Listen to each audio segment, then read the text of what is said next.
Lining the Pacific Ocean is an ancient and violent strip of volcanic and seismic activity known as the Ring of Fire. Approximately 90% of the world's earthquakes take place here.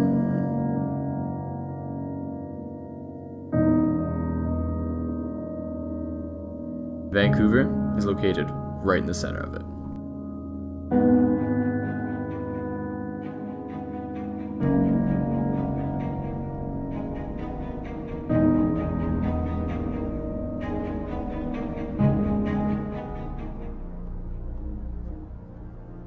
A lot of people don't really understand that this is a place that makes great quakes. It makes them infrequently, but it makes them, and so I think our society needs to prepare for that. We used to think there hadn't been big quakes on our coast. We lived in a so-called seismic gap. We were just fortunate where one plate descended easily beneath another. We don't make big quakes on our coast. Japanese researchers realized they had a ghost tsunami that had hit the coast of the Japanese islands, and there was no earthquake to account for it. And so they had maps of all the damage done to crops along the coast. They had indications of when the tsunami waves struck different parts of the coast.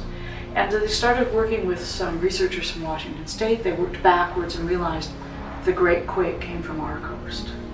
And tsunamis traveled across the Pacific and did damage in Japan. So that was January 26, 1700. So that was the last great quake on our coast. And in our case, there's a small plate that sits below sea level, a series of small plates, the Juan de Fuca, the Gorda plate, the Explorer plate, and they're meeting the thicker and less dense North American plate. And where those two collide, the thinner, more dense oceanic plates sitting at the bottom of the ocean to the west of us, they move into the interior of the earth. They subside, and we call this a subduction zone. And to the west, just to the west of Vancouver Island, we have the Cascadia subduction zone, where one plate is subducting beneath another. And that's where we could expect the, quote, big one. That's where we can see, because we're measuring this, we can see that the one plate isn't sliding smoothly, it's actually locking with the other, such that the other plate is getting taller and shorter at its leading edge. And at some point, it's going to kick out, it's going to snap out. And as it snaps out, it kicks at the underside of the ocean. The water goes up, and then the water's moving out in all directions, and we have a seismic sea wave, a series of seismic sea waves or tsunamis. When the Juan de Fuca plate does finally give, it'll be the entire thing. So wherever it does give, the plate will move up or down, like a zipper. An earthquake of this size is considered a megathrust earthquake. In the event of a megathrust, there is no minimum safe distance. The entire west coast of BC will feel it. Yet regarding Vancouver in particular, there is a catalyst. Vancouver is located in the dead center of a layer of sedimentary rock known as the Georgia Basin. This rock, upon the arrival of earthquake waves, would act, according to UBC geologist Sherry Molnar, as a large tub of jello. This softer rock could actually amplify the earthquake's power in Vancouver and its surrounding area by 300 or 400%.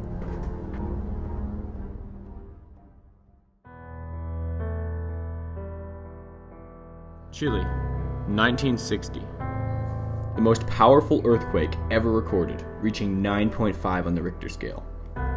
At exactly 3:11 p.m. on May 22nd, nearly 10 minutes of violent shaking ripped through the South American coastline, followed by numerous landslides and tsunamis. Approximately 6,000 people are killed.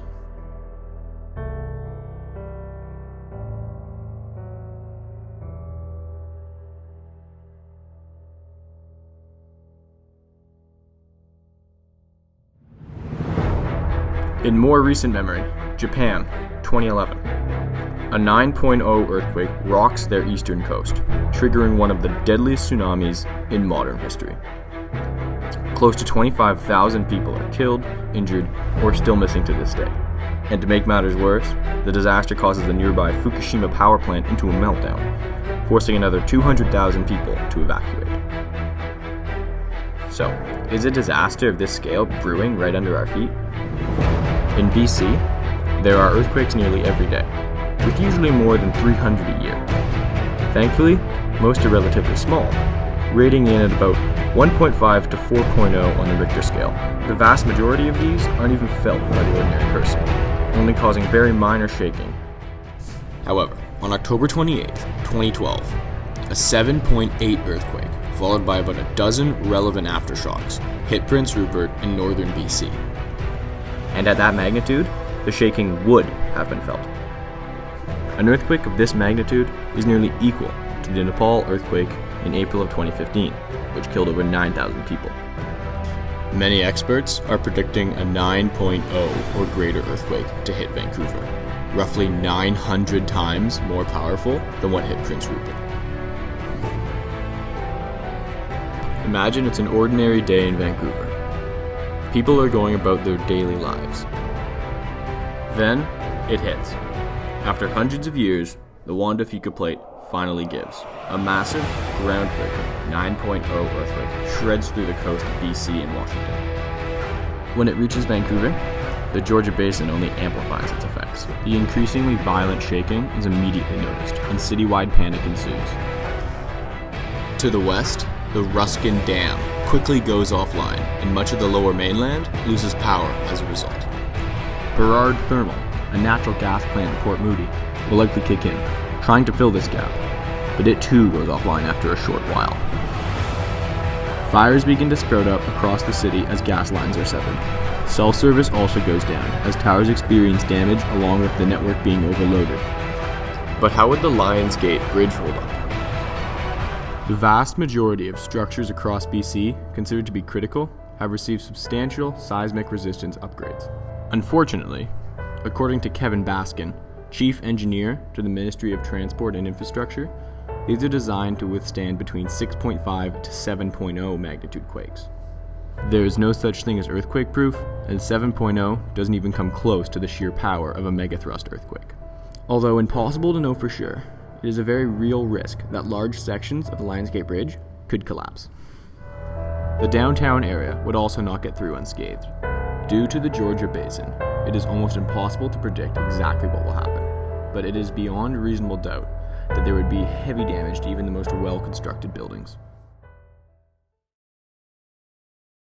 This is my office kit. I have an emergency kit at home. It's in a beat-up old backpack. I retired the backpack, and so I use it as my grab-and-go kit. This is another backpack that I saw on sale, and I thought, okay, this will be my office grab-and-go kit. I've got another one in my car. I know that if there's a significant quake, I'm not driving home. I'm walking. Got some, kind of granola bars and some chocolate. Got some tuna that Jennifer taught me about, and it's actually got pull tabs, so I've got some protein, and we don't need a can opener to get to it. Here's an ancient pair of running shoes and some socks. When I retire runners, I put them in these old kits because it might be summer. I might be wearing sandals. Got some drinking water. There's a variety of bottles of water in here. I've got a drinking vessel that I could also pull some of my candles out and heat up if I needed to. I have my very nerdy wind up and crank. What are these things called? Headlamps. Yeah. Thank you. So Headlamp. Oh, that's so bad. I can't think of the word headlamp. And the reason that it's a wind-up headlamp and she has a wind-up flashlight is batteries are expensive. Batteries die. When they die, often they'll leak acid and horrible stuff with them, and they just don't last very long. For about $10 though, there's a variety of these shake lights. I have some candles. I have some matches if I needed to heat heat some water up to get some warmth in myself or other people, I could do that, but I'm not going to light those matches if I smell any gas. I'm going to do a scan of the area first and figure out whether it's safe. Some garbage bags. You know, garbage bags, very useful things. I could put a hole in the end of the bag and put it over my head and create a bit of a rain gear, but it's going to create a couple degrees body temperature difference. If it's cold out, that's a very helpful thing. These, you can buy kits already put together, they cost you money, or you can just pick up stuff on sale and pop it in. And the thing you have to remember to do is do it, right? I was talking about earthquakes, and I could see that one person in the room had an interesting look on her face. And so I talked to her after the class and said, I'm sorry, I hope that didn't bother you. I wonder if you've been in a setting where you've experienced a big quake. And I had asked that in class, but she hadn't said anything there. And when I asked after class, she said, yes, she had. She had survived the massive death toll in Haiti. And so we talked for a little while, and she seemed to do better talking about that. And I asked her if she would think about telling our class about that. And she thought about it, and she came to see me a couple days later and said, yes, she'd like to do that. And so she stood up and told her class about how when the earthquake struck in Haiti, she was with her family, and their house pancaked, so the lower structural supports failed, and they were trapped in their house. And they were trapped in the house for over a day, and she said it was because of their neighbors who came and got them out, that they survived. She lost some family members then, but she was telling this very poignant story, and you could have heard a pin drop in the class. And she ended it by saying, if you had told me there would have been a great quake that would have taken my family members before that happened, I wouldn't have believed you. But it did happen. And I am telling you, you should do the things that you can to be prepared for that.